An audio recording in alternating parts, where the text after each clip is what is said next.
Someone once told me that a basketball in LeBron's hands is worth over $1 billion. A basketball in Giannis Antetokounmpo's hands is $500 million.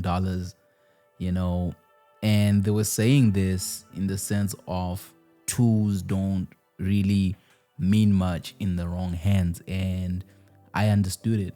I'm making this video talking about, for me, why the Sony FX3 remains the best camera for me in 2024 and probably beyond.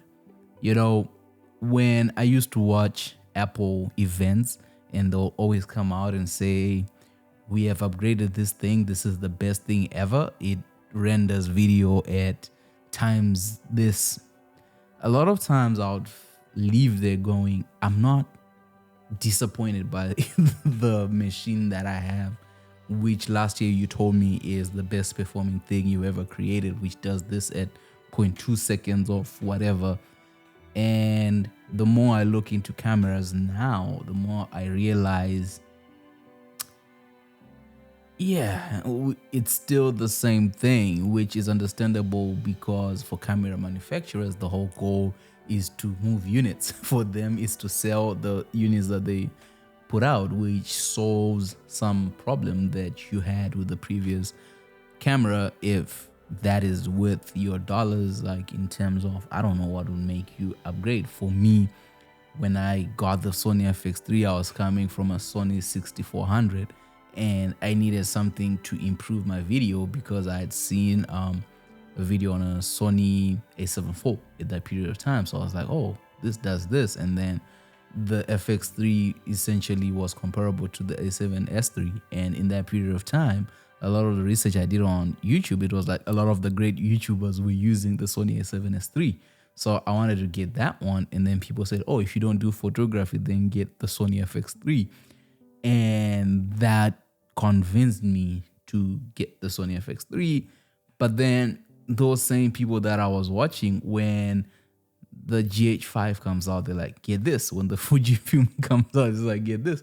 And at a certain point, it became confusing. And one of the main things is when you're starting out on YouTube, or when you're doing YouTube in general, you're trying to reach the people you look up to who've been doing this far from you, and you're trying to have that same quality of video that they have, because the belief is once you can match them, then it's about the content, right? Like it's a level playing field. And that was my thinking. That was me, what I was thinking in terms of my purchases.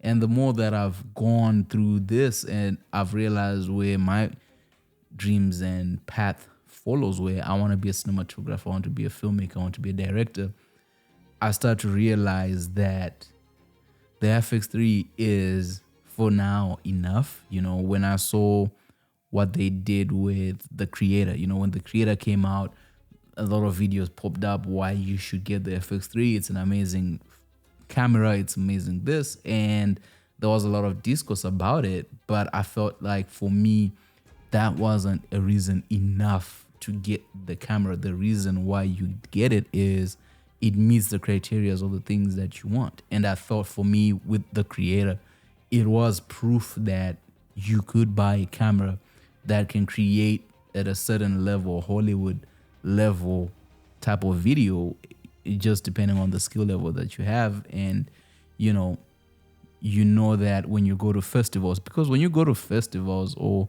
when your videos are being played next to each other, you know, some people are filming their short films or even feature films or whatever first time on Alexa minis, on the Red system, on this type of cameras. And you're trying to do that, but without the resources or support that these people have.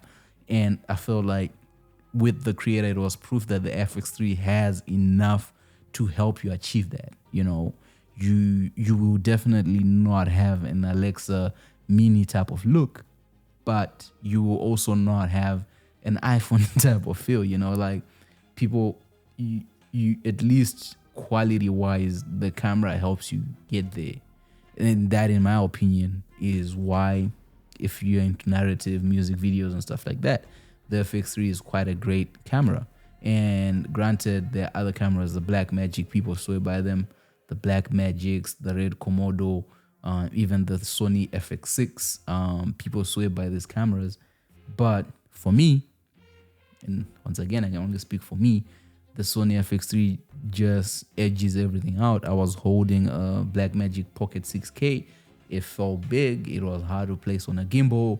And I was like, I don't really know, the B-roll, the Blackmagic roll, and DaVinci connection is something where you're like, this is a workflow I might like. But because at this point, I'm just used to using the Sony, I think I will just stick to it. You know what I mean? And I think that when you go deeper in terms of technical aspects, these things are the same thing, really. It's not gonna change between the FX3, the GH85, the Panasonics, the Fujis, the whatever, but there's also some crazy stuff that different systems do. The only other cameras that I've used is the Alexa and the Red. I've used the Red Komodo, and I think it's the Dragon as well.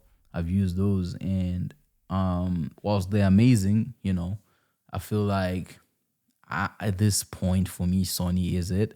And from this level, probably I'll be going next up to an FX6 or to the Burano or straight to the Venus in terms of just development, because I feel like, whilst the FX3 is an amazing camera, there's a lot of things that Sony didn't put in it to make it affordable. There's a lot of things, they have to take away in order to reduce the price to make it at a level of affordable. And I'm not saying a $5,000 camera is affordable. It's kind of ridiculous. But then when you compare it to a $55,000 camera, then you're like, okay,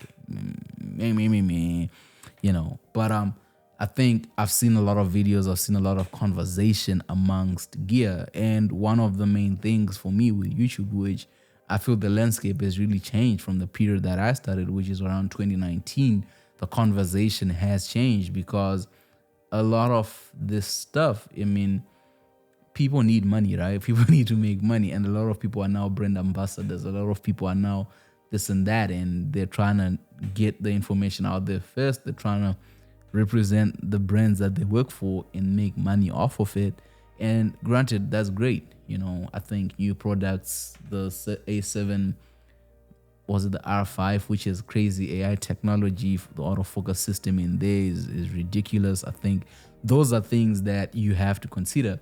But for me now, every dollar that I make is literally just going into investing into lenses, because if I can cut out the cost of renting equipment and just know that if I want to make a short film, if I want to make a film, I have the equipment on the ready, I don't have to spend money on camera. And that is not where my problem is. My investment can be in production design, location, and things like that. And eventually it's also about just cutting those costs by just buying the locations. I used to wonder why people like Tyler Perry wanted to build bigger studios, but you're like, the cost of these things is ridiculous and it's limiting because of the limitations you have. So for example, if you wanted to rent out a camera, the FX3, you have to have insurance, you have to pay per day, you have to do this thing. So sometimes you're like, if I just buy it, I forgo those costs and then I will maximize the amount of output that I do.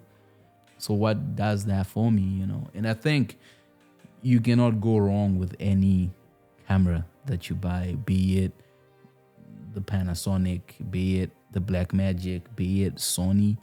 And I think there's that just group mentality that happens, especially with Sony people, where it's like, oh, I'm a Sony shooter, I'm cool. But I don't think you're cool. It's about what do you create at the end of the day. It's about the creations, it's about the things that we are working on and where we're getting it. Gareth Edwards and his team proved what the FX3 can do, but I haven't seen anybody else do it, at that level. And I think that says a lot about these different communities. I don't know much about the Blackmagic community and what type of films have been made from these communities, but I think that is the next level, and that is the next step of saying, listen, this is the system I'm on, this is what I'm going to do, these are its limits, do I need to change? Does this solve this? And save that money, man, because these manufacturers really do not care. All they care about is making sure units are sold and people keep buying. And it's just, at the end of the day, here on YouTube, a lot of YouTubers are just part of the marketing strategy. distribution strategy, making sure people are buying, and that's what keeps companies like Sony in business, you know. And it's up to us, the purchasers, to know why we're buying this equipment and why it works, because it helps us achieve a certain thing. And like I said, for me, the moment whereby I need to wirelessly transmit feed to people to see, the moment I need to do a lot of things, then and the budget is there and the money is there, then it's time to get the Venice or whatever.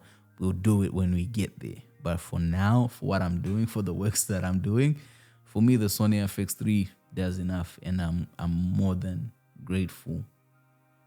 So yeah, I'm not saying gear doesn't matter. I'm saying do what's best for you. Understand why you're getting it before you listen to someone on the internet trying to get views. Alpha.